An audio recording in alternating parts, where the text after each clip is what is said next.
दोस्तों, अगर आप भी रोहित शर्मा और ऋषभ पंत को बेहद खतरनाक खिलाड़ी मानते हैं, उनके फैन हैं, तो वीडियो को लाइक जरूर कीजिएगा। दोस्तों, न्यूजीलैंड के खिलाफ तीसरे टेस्ट के दूसरे दिन आया रविंद्र जडेजा और ऋषभ पंत का भयंकर तूफान। तो खूंखार रोहित शर्मा ने ठोक डाला दोहरा शतक। अपनी धाकड़ बल्लेबाजी से इन तीनों खिलाड़ियों ने रच दिया नायक कीर्तिमान। जी हां दोस्तों, तो आखिर कैसे रोहित के साथ मिलकर पंत और जडेजा ने रनों की बारिश करते हुए इतिहास के पन्नों में अपना नाम स्वर्ण अक्षरों से अर्जित कर न्यूजीलैंड की टीम को खामोश कर दिया। उनकी धाकड़ बल्लेबाजी का पूरा वीडियो तो आपको दिखाएंगे, लेकिन उससे पहले आपको क्या लगता है, रोहित और रविंद्र जडेजा और ऋषभ पंत में से कौन है सबसे खतरनाक खिलाड़ी? अपनी राय नीचे कमेंट करके जरूर बताइएगा।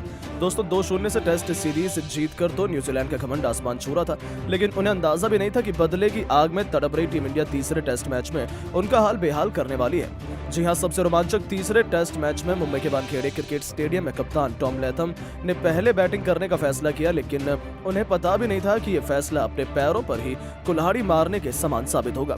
जहां सबको लग रहा था मुंबई की पिच पर एक बार फिर बल्लेबाजी का जलवा देखने को मिलेगा, वहीं पिच क्यूरेटर ने ऐसा गेम प्लान बनाया कि पिच शुरू से ही गेंदबाजों के मुफीद थी और उसी का तगड़ा फायदा उठाते हुए भारतीय गेंदबाज खासतौर पर अश्विन और सुंदर ने तो न्यूजीलैंड पर धावा बोल दिया और अपनी कातिलाना फिरकी से ऐसा गदर मचाया कि सितारों से सजी पूरी की पूरी न्यूजीलैंड की क्रिकेट की 250 रन पर ही भारत के सामने टीम घुटने टेक गई थी। जी हाँ, जहां टीम इंडिया के लिए सबसे अधिक 6 विकेट वाशिंगटन सुंदर ने अपने नाम किए, तो वहीं 4 सफलता अश्विन के नाम रही और इन दोनों ने अकेले न्यूजीलैंड की धज्जियां उड़ाकर रख दी थी।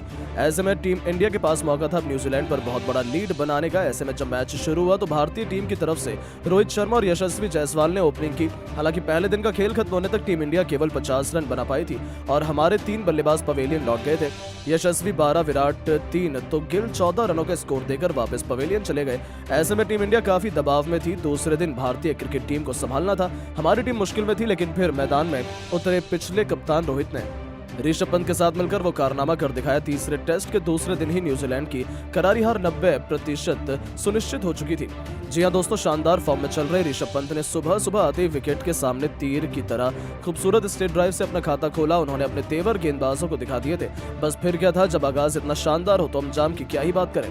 एक बार फिर हमें विस्फोटक पंत की लाजवाब बल्लेबाजी का नमूना देखने को मिला, जहां उन्होंने एक के बाद एक चौके छक्कों की झड़ी लगाते हुए कब अपना अर्धशतक पूरा कर लिया पता ही नहीं चला। उनकी अद्भुत बल्लेबाजी से पूरा स्टेडियम जहां मोहित था, तो वहीं दूसरे छोर पर खड़े कप्तान रोहित भी दंग रह गए थे। हालांकि जब तक पंत गेंदबाजों की पिटाई कर रहे थे, तब तक रोहित ने समझदारी दिखाते हुए खामोशी से केवल उनकी बल्लेबाजी का लुत्फ उठाया, एक छोर संभाले रखा। लेकिन जब उनका बल्ला गर्जना शुरू हुआ, तब माहौल देखने लायक था। पंत के साथ मिलकर रोहित शर्मा ने कीवी गेंदबाजों को ऐसा दर्द दिया जिसे भुला पाना उनके लिए कभी भी मुमकिन नहीं हो पाएगा। जी हाँ, ऋषभ ने महज 40 गेंद पर 4 चौके और 3 खतरनाक छक्कों की बदौलत अपनी तूफानी अर्धशतक पूरा कर लिया। लेकिन वो अकेले ही नहीं थे जो न्यूजीलैंड पर अपना गुस्सा उतार रहे थे। उनके साथ आया है हिटमैन नाम का तूफान, जिसमें कीवी टीम को सूखे पत्तों की तरह उड़ा दिया। जी हाँ, रोहित ने अपना रौद्र रूप दिखाते हुए एजाज पटेल की लगातार 4 गेंदों पर 3 खौफनाक छक्के और एक ऐसा खतरनाक चौका लगा दिया जिसे देख पूरा स्टेडियम झूम उठा। दर्शकों में कप्तान ने एक नई जान फूंक दी थी। इसी दौरान अपने खौफनाक अंदाज का नजारा दिखाते हुए रोहित ने ऐसे कई दर्शनीय शॉट लगाए थे जिसे देखकर तो कोहली से लेकर हजारों फैंस भी खुद को उनके लिए तालियां बजाने से रोक नहीं पाए। गेंदबाजों के चेहरे पर इन दोनों का खौफ साफ तौर पर देखा जा सकता था। न्यूजीलैंड के कप्तान टॉम लैथम ने इन्हें रोकने का हर एक प्लान अपना लिया था, लेकिन ये दोनों तो उस पार पानी फेरते हुए एक नया इतिहास लिखने की ठान कर मैदान में उतरे थे। दोस्तों, इन दोनों ने तो अपनी बल्लेबाजी से समा बांध दिया था। रोहित ने तो पंत से भी 2 कदम आगे निकलते हुए केवल 33 गेंदों में अपना अर्धशतक पूरा कर मैदान में तहलका मचा दिया था। इन दोनों खिलाड़ियों के बीच 150 रनों से अधिक की साझेदारी ने न्यूजीलैंड को मैच से बाहर करने की पूरी तैयारी कर ली थी। पहला सेशन खत्म होने तक टीम इंडिया बेहद मजबूत स्थिति में आ चुकी थी। मैट हेनरी, टिम साउदी से लेकर एजाज पटेल सभी की जमकर पिटाई करते हुए ऋषभ पंत तो इस मैच में भी अपने शतक की तरफ बढ़ चुके थे। हालांकि उनका यह सपना साकार नहीं हो पाया और 80 गेंदों में 94 रनों की तूफानी पारी से ही पंत को संतोष करना पड़ा। लेकिन इस दौरान उन्होंने 7 ऐसे गगनचुंबी छक्के लगाए थे जिन पर न्यूजीलैंड की तबाही लिखी हुई थी। ऋषभ पंत का विकेट गिर जाने के बाद न्यूजीलैंड ने चैन की सांस ली थी। उन्हें लगा था कि दिन के दूसरे सेशन में उन्होंने अच्छी वापसी कर ली है, लेकिन दूसरी तरफ रोहित के साथ मिलकर बैटिंग करने आए रविंद्र जडेजा ने न्यूजीलैंड की क्रिकेट टीम को खून के आंसू रुलाने में कोई कसर नहीं छोड़ी। जी हां दोस्तों, रोहित तो आज नया इतिहास लिखने के इरादे से आए थे। इस खिलाड़ी के पास मौका था टेस्ट क्रिकेट में एक और ऐतिहासिक शतक जड़ने का। हालांकि इसी दरमियान वो आउट होने से बाल बाल बचे थे, लेकिन दोस्तों सैल्यूट है इस खिलाड़ी को। उन्होंने हार नहीं मानी और ऋषभ पंत का बदला लेते हुए उन्होंने ग्लेन फिलिप्स के सर के ऊपर से तूफानी छक्का बटोरकर तीसरे टेस्ट मैच में आखिरकार लंबे इंतजार के बाद अपना शानदार शतक ठोका और पूरी दुनिया को बताया कि वो एक भूखे शेर की तरह है जो किसी भी पल किसी को भी तहस नहस करने का दम रखते हैं। अपनी इस विस्फोटक पारी के दौरान उन्होंने केवल 78 गेंद खेली थी, जिसमें उन्होंने 103 रन ठोक डाले। इस दौरान उनके बल्ले से 8 खौफनाक छक्के तो वहीं 4 खतरनाक चौके भी निकले। उनकी अद्भुत बल्लेबाजी देखकर तो अब यहाँ न्यूजीलैंड टीम खून के आंसू रो रही थी। तो वहीं दूसरी तरफ गिरते विकेटों के बीच रविंद्र जडेजा की बैटिंग तो देखने लायक थी। जब वो बैटिंग करने आए थे तब थोड़े धीमे अंदाज में उन्होंने शुरुआत की थी। वो दबाव में नजर आ रहे थे, लेकिन इस मिले मौके का बखूबी फायदा उठाते हुए ये खिलाड़ी मैदान में चट्टान की तरह डट गया और दूसरे दिन उन्होंने टीम इंडिया को ऑल आउट नहीं होने दिया। दूसरी तरफ से भले ही विकेट गिरते रहे, लेकिन वो टस से मस होने का नाम नहीं ले रहे थे। उन्होंने प्रॉपर टेस्ट क्रिकेट के अंदाज में 55 गेंद पर अपना अर्धशतक पूरा किया। इस दरमियान 2 छक्कों और 5 चौकों के बल्ले से निकले और दूसरे दिन का खेल खत्म होने तक जडेजा जहां 98 रन बनाकर वो भी केवल 89 गेंद पर नाबाद रहे, तो उनकी खतरनाक बैटिंग से ही टीम इंडिया 480 रन बना चुकी थी और न्यूजीलैंड के खिलाफ दूसरे दिन हमने एक अच्छी खासी बढ़त बना ली थी। जहां जडेजा ने तो 98 रन बनाए, लेकिन असली महफिल तो कप्तान रोहित लूट गए, जिन्होंने न केवल अपने बल्ले से शतक लगाया बल्कि दोहरा शतक जड़कर भी उन्होंने जडेजा के साथ 150 की दमदार साझेदारी को अंजाम दिया। खुद 224 रनों की रिकॉर्ड तोड़ पारी खेल डाली। इस दरमियान उनके बल्ले से 16 चौके और 6 तूफानी छक्के भी निकले, जिन पर न्यूजीलैंड की बर्बादी लिखी हुई थी। न्यूजीलैंड को तो भरोसा ही नहीं हो रहा था कि उनके हाथों से कैसे जीता हुआ मैच निकल गया। आखिर हो भी क्यों ना, इस मुकाबले के दूसरे दिन तो रोहित और रविंद्र जडेजा ने न्यूजीलैंड को कहीं का नहीं छोड़ा, जिसे देखते हुए कहना गलत नहीं होगा कि अब टीम इंडिया आसानी से तीसरे टेस्ट मैच से ठीक पहले खेला गया ये प्रैक्टिस मैच जीतने वाली है। लेकिन दोस्तों, अब आपको क्या लगता है कि ऋषभ पंत, रविंद्र जडेजा और रोहित शर्मा में कौन सबसे खतरनाक बल्लेबाज है? अपनी कीमती राय नीचे कमेंट करके जरूर बताएं और ऐसी शानदार खबरों के लिए चैनल को सब्सक्राइब जरूर करें। धन्यवाद। दोस्तों, न्यूजीलैंड के 359 के जवाब में जीतना तो दूर, 160 रनों के भीतर ही तहस नहस हो गया। भारत का सितारों से सजा बैटिंग क्रम तो टीम इंडिया की नाक कटते हुए देखकर बड़े बड़े भारतीय दिग्गज भी भड़क गए। सचिन से लेकर इरफान पठान और सचिन तेंदुलकर ने रोहित से लेकर कोहली को इस डाउनफॉल का जिम्मेदार ठहराया। तो वहीं धोनी ने तो जो कहा वह सुनकर आपकी भी आंखें फटी की फटी रह जाएंगी। तो क्या कुछ रहा? टीम इंडिया के इस शर्मनाक प्रदर्शन पर इन महान भारतीय दिग्गजों का रिएक्शन, उन सब के बयान तो हम आपको दिखाएंगे ही। तो सब कुछ जानने के लिए हमारे इस वीडियो को लाइक और चैनल को सब्सक्राइब करना बिल्कुल भी ना भूले।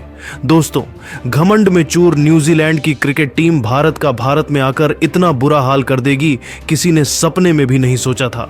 बेंगलुरु में मिली करारी हार कोई आज तक भूल भी नहीं पाया है कि अब पुणे के मैदान पर भी भारत के बल्लेबाजों ने हमें इस कदर निराश किया है कि न्यूजीलैंड के सामने तो वह केवल 156 रनों पर ही अपने घुटने टेक गए और टीम इंडिया की नाक कटवा दी।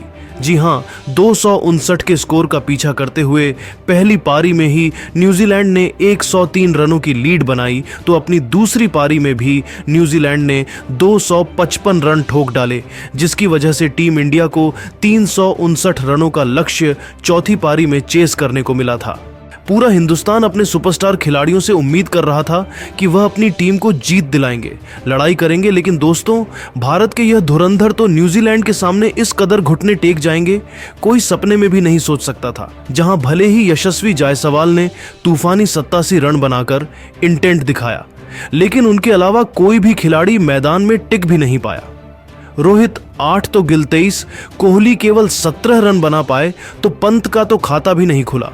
सरफराज 9 तो सुंदर भी केवल 21 रन बनाकर पेवेलियन लौट गए और 170 रनों के भीतर टीम इंडिया के 7 बल्लेबाज ढेर हो गए थे और टीम इंडिया की हार भी इसी के साथ सुनिश्चित हो गई थी। जहां पूरा हिंदुस्तान निराश है, तो वही भारतीय टीम का यह दिल तोड़ देने वाला प्रदर्शन देखकर तो बड़े बड़े भारतीय दिग्गज भी भड़क गए हैं। जी हां दोस्तों, सबसे पहले तो खुद God of cricket Sachin Tendulkar ने कहा कि मुझे अभी भी अपनी आंखों पर भरोसा करना मुश्किल हो रहा है। यहां पिच की कोई गलती नहीं थी, यहां हमारे बल्लेबाजों की गलती थी। खास तौर से मैं रोहित शर्मा और विराट कोहली से नाराज हूं। वह हमारी टीम के सबसे सीनियर खिलाड़ी थे, उन्हें जिम्मेदारी लेनी चाहिए। उनके अलावा बल्लेबाजी क्रम में ज्यादा एक्सपीरियंस नहीं है, तो हम किसी और को क्या ही दोष दे सकते हैं।